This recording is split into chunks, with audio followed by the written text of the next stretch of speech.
Bersyukur kita kepada Allah, kita diberi kesempatan untuk melaksanakan amal besar dalam Islamnya, karena tidak semua orang diberikan kesempatan yang sama sebagaimana Allah berikan kepada kita di pagi yang mulia ini, yaitu bisa hadir ke masjid melaksanakan amal-amal besar, sunat fajar, khairun minad dunya wa ma fiha, melaksanakan sholat subuh, sholat yang penyebutannya namanya itu jelas di Quran. Aqimis sholata liduluki syamsi ila ghasaqil lail wa qur'an al-fajr. Firman Allah, dirikanlah sholat di siang dan malam hari, yaitu sholat zuhur, sholat asar, sholat maghrib, sholat isya, umum penyebutannya, tapi untuk subuh. Wa qur'an al-fajr, inna qur'an al-fajri kana mashhuda. Sesungguhnya sholat fajar itu, subuh itu dipersaksikan oleh para malaikatnya Allah Subhanahu wa ta'ala. Bersyukur sekali kita yang Bandung, Allah pilih untuk melaksanakan amal besar ini. Mudah-mudahan tidak hanya sampai pagi ini, tapi sampai nanti ajal ditetapkan oleh Allah Subhanahu wa ta'ala. Bapak Ibu yang mulia, memang sentralnya ulama Islamnya masjid. Ini memang harus terus diulang-ulang. Ini kita dalam momentum Maulid. Dalam momentum Maulid, kalau kita mau berbicara apa inti daripada kita memperingati Maulid Nabi yang meneladani Nabi dalam hal apa? Dalam segala hal. Yang paling penting dan utama apa?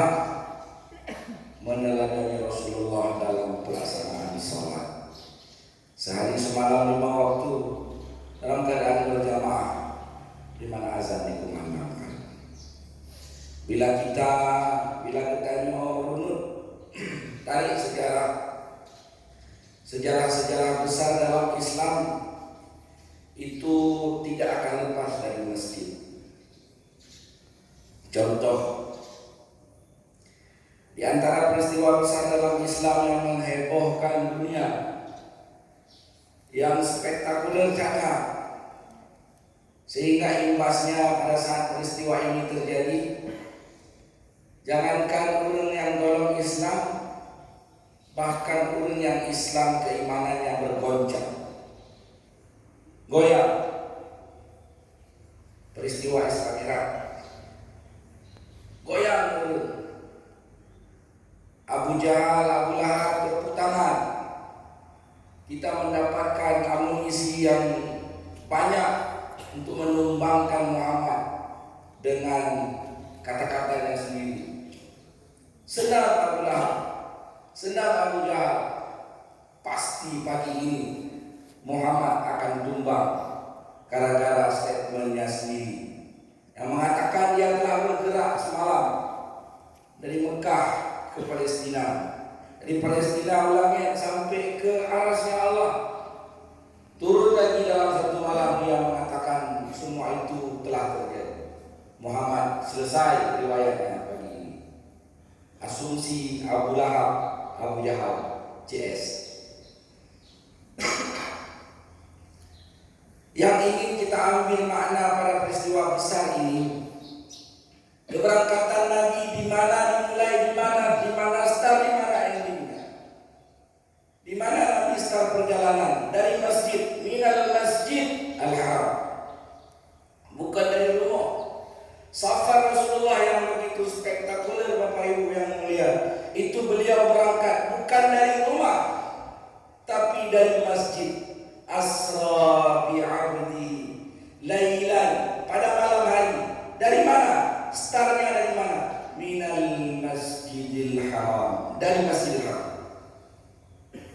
koordinat pertama diambil oleh Rasul dalam perjalanan besar itu. Jadi masjid, finish pertamanya juga di masjid, ilal masjidil aqsa, dari masjid ke masjid, berpindah dari masjid ke masjid. Ada makna besar di balik ayat Allah. Apalagi ayat itu dimulai dengan kata subhana. Tanya orang Aceh Islam menyatakan sesuatu yang ajaib-ajaib, umpama benar. Nah, urung berapa? Masya Allah, dahsyat, luar biasa. Anu si populan, anu bapaknya baru 8 tahun, kahafal Quran juz.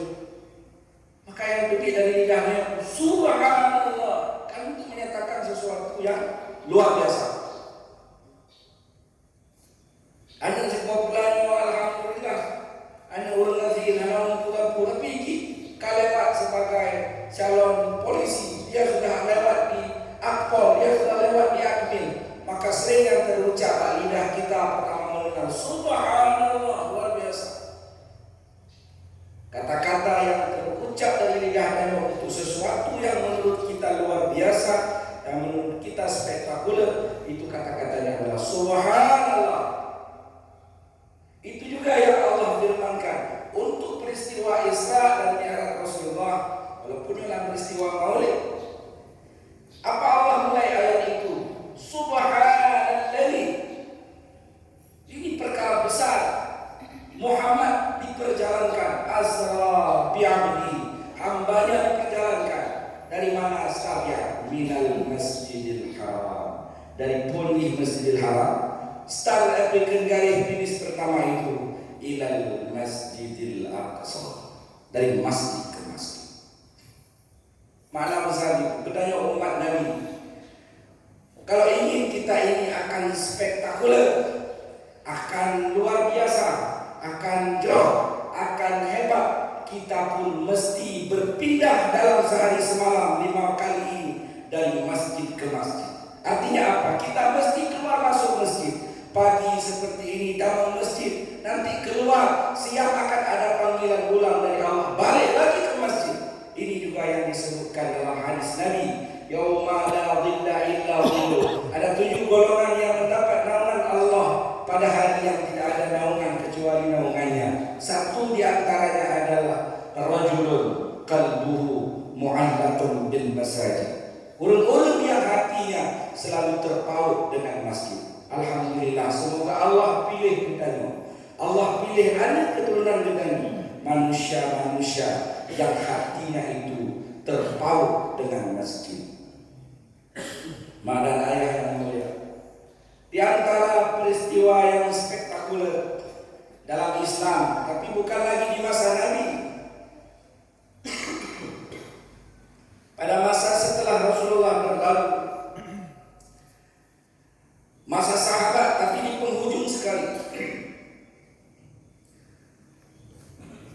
Rasulullah pernah bertubir sebuah hadis, satu ungkapan dari beliau di Madinah. Apa sabda Nabi? La tuftahannal Qastantiniyah. Ke Nabi, umat Nur, gata-gata kalian itu akan menaklukkan Konstantinopel. Hadis sahih.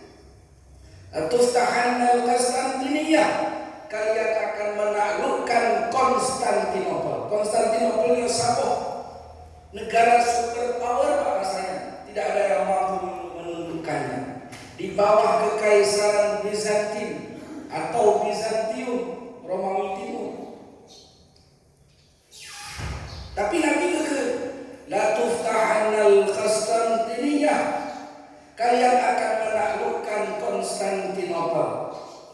Fala ni'mal amiru amiruha, panglimanya, komandannya, presidennya, pemimpinnya itu adalah pemimpin terbaik.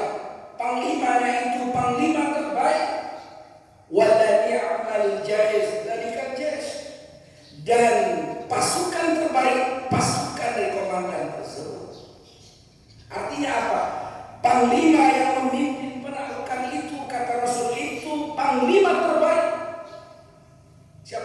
pasukan terbaik Nabi. Iketanya tingkat kelompok bonus mantan Masjid Cot Kandeh Lapang terpilih sebagai kategori terbaik se-Aceh Barat. Tak apa kampung heboh Puik Paleo, Puik Pandu, Masjid Cot Kandeh kategori terbaik satu Aceh Barat. Bangga. Tojo penghargaan depan. Atau tojo penghargaan Kanwil. Atau kau lebih kertas penghargaan habis banyak di Indonesia ni kan Jokowi Widodo ni. Padahal penghargaan lebih banyak dari yang ditandatangani oleh Haji Insinyur Joko Widodo. Padahal lebih banyak.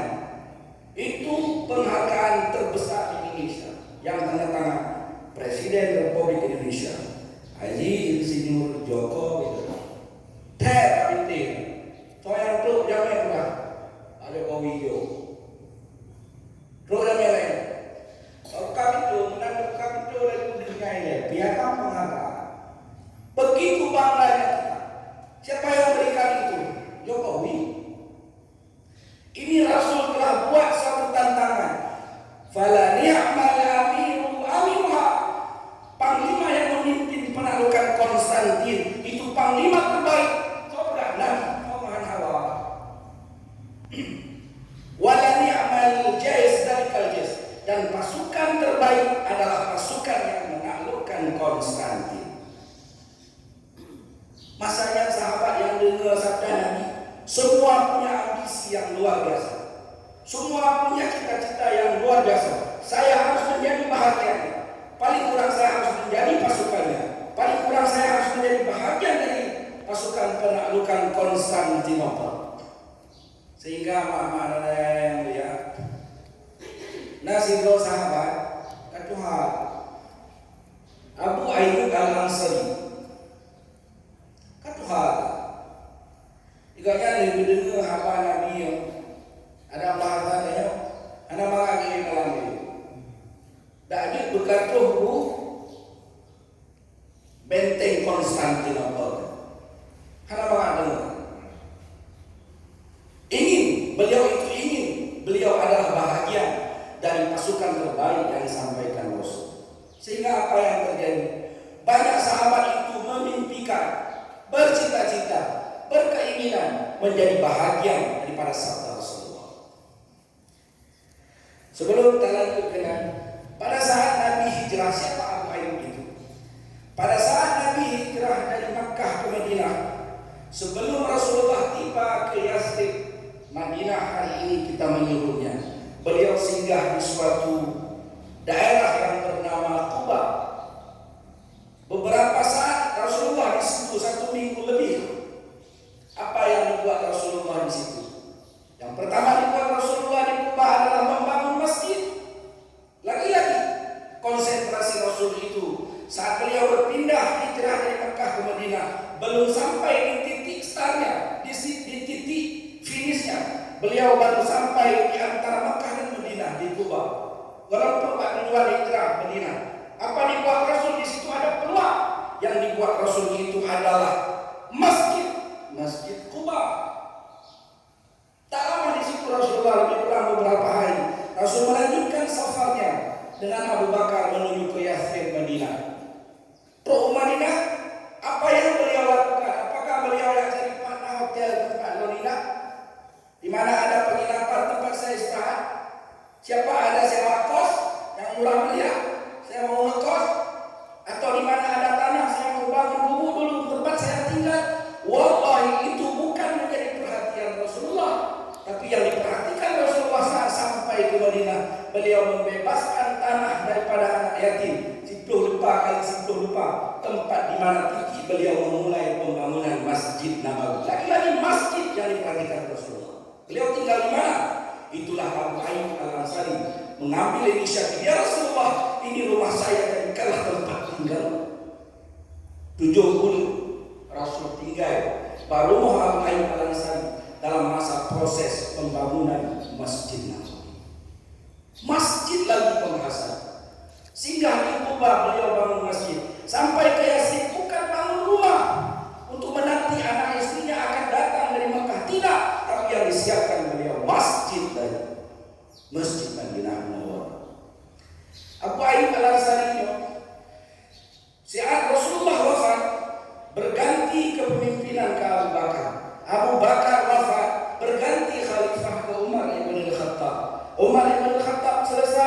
digantikan oleh Utsman bin Affan. Utsman bin Affan selesai, digantikan oleh Ali bin Abi Thalib.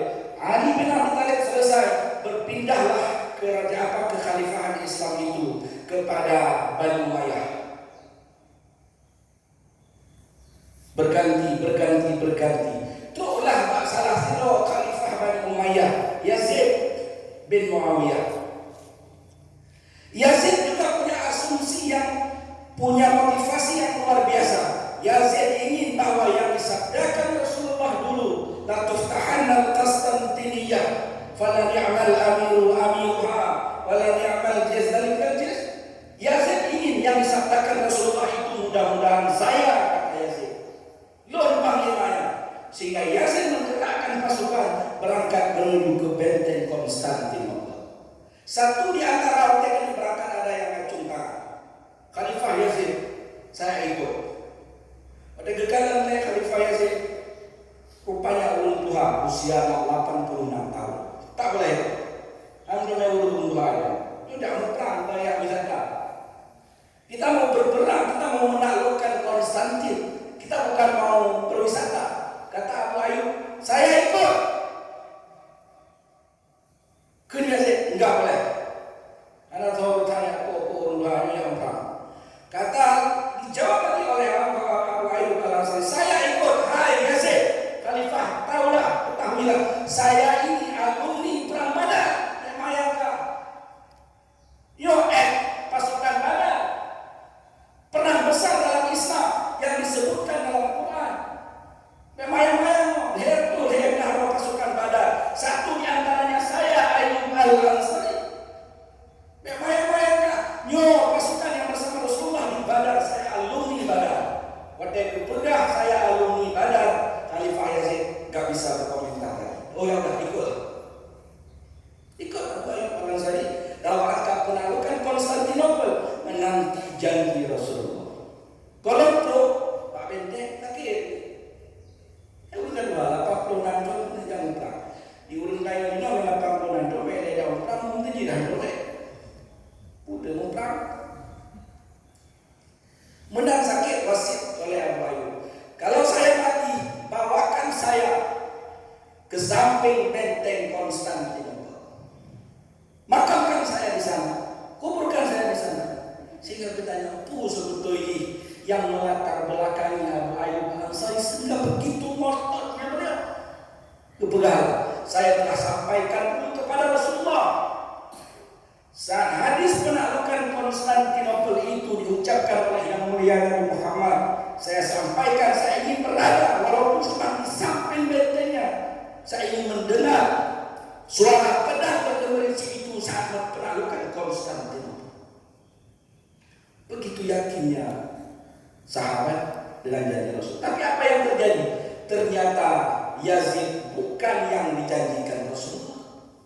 Bukan Yazid yang menaklukkan Konstantinopel. Yazid lagi-lagi berganti kepada anaknya bergantilah khalifah sampai khalifah yang ke-10 Murad II. Nah, anak Murad namanya Muhammad. Didoktrin sejak kecil Muhammad, nabimu dulu telah mengatakan la tuftahanna al-Qastantiniyah fala ni'mal amiru amiruha wala ni'mal jazalikal jaz. Itu didoktrin kepada anak generasi bangsa masa depan. Hai anakku, Rasul dulu telah disabdakan, telah menyabdakan bahwa Konstantin akan ditaklukkan, panglimanya panglima terbaik, pasukannya pasukan terbaik. Hai anakku, itu belum terbukti hadis Rasul. Mudah-mudahan engkau lah orang didoktrin sehingga Muhammad bin Murad ini disiapkanlah guru-guru terbaik untuknya. Apa yang disiapkan? Bekal pertama, guru tentang Al-Quran. Maka Muhammad ini usia 8 tahun dia telah hafal 30 juz Al-Quran. Kira-kira untuk apa ini? Untuk persiapan penaklukan Konstantin, untuk mewujudkan sabda Nabi ada panglima terbaik, di mana dididik Muhammad dalam masjid. Dia tidak pernah meninggalkan tahajudnya semenjak usia 8 tahun sampai dia selesai kehidupannya. Dia tak pernah tinggalkan doanya, dia tak pernah tinggalkan qabliyah ba'diyahnya. Ini jamaah siapa? Anak bapak dengan usia 12 tahun dia dilantik menjadi khalifah pertama. Di usianya pertama dia dilantik menjadi khalifah, tapi tak bertahan lama karena masih terlalu kecil. Dan pada usia 12 tahun itu Muhammad ini telah menguasai 8 bahasa asing. Ini calon pemimpin. Maka pada saat dia berdiri dari balik selat Bosporus, selat yang membelah antara dua benua Eropa Asia, dihikalan sebuah bangunan yang megah pada saat itu, bangunan yang spektakuler dan megah. Yang bangunan itu telah dibangun jauh sebelum Rasulullah Muhammad SAW dilahirkan. Belum Nabi lahir, bangunan yang kanan, gereja katedral Kristen Ortodok dari balik selat Bosporus. Kekalan Nabi Muhammad di sana harus ada pembuktian hadis Nabi. La tuftahan Konstantinia. Setelah diangkat pada tahap kedua menjadi khalifah Bani Umayyah pada usia 21 tahun, 21. Pada hidayah anak muda, 21 pemuda.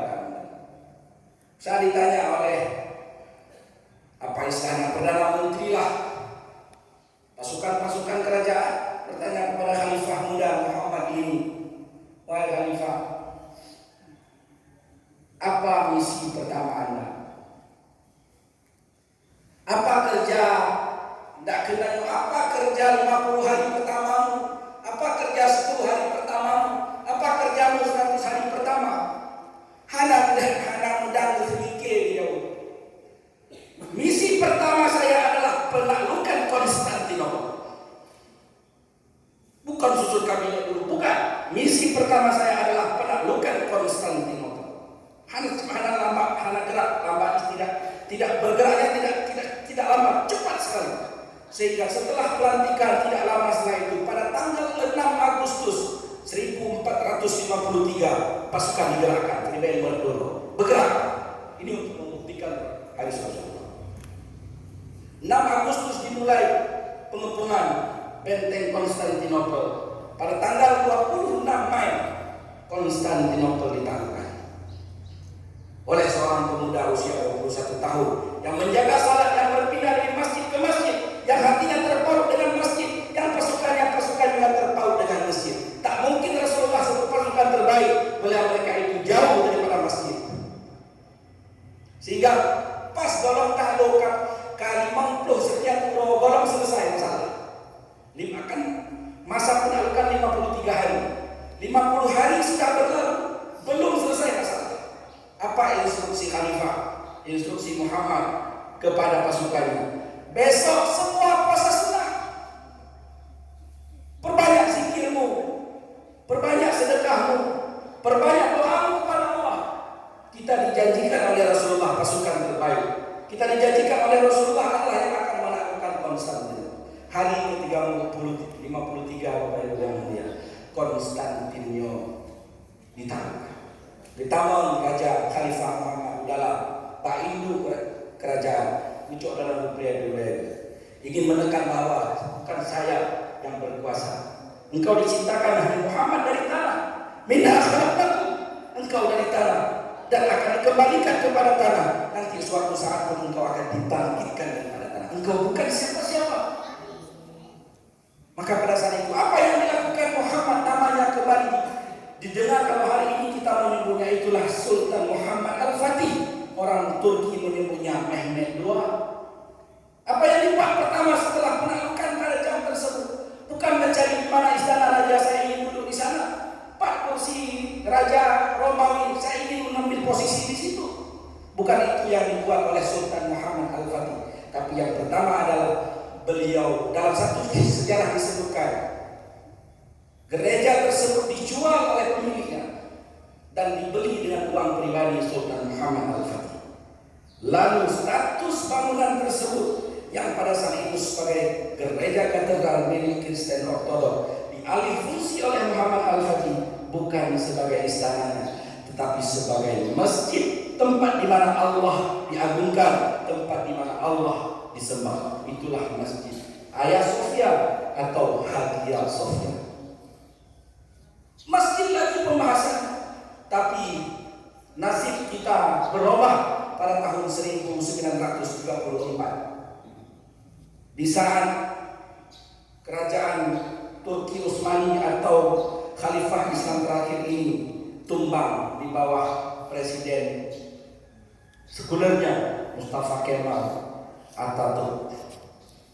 Kerajaan Khalifah adalah Hagia Sophia yang dasarnya masjid telah bertahan ratusan tahun dirubah fungsinya oleh Mustafa Kemal menjadi museum. Tapi alhamdulillah 24 Juli 2020 kemarin Presiden Turki Recep Tayyip Erdogan kembali memfungsikan Hagia Sophia menjadi masjid di Turki. Alhamdulillah. Sehingga apa katanya? Recep Tayyip Erdogan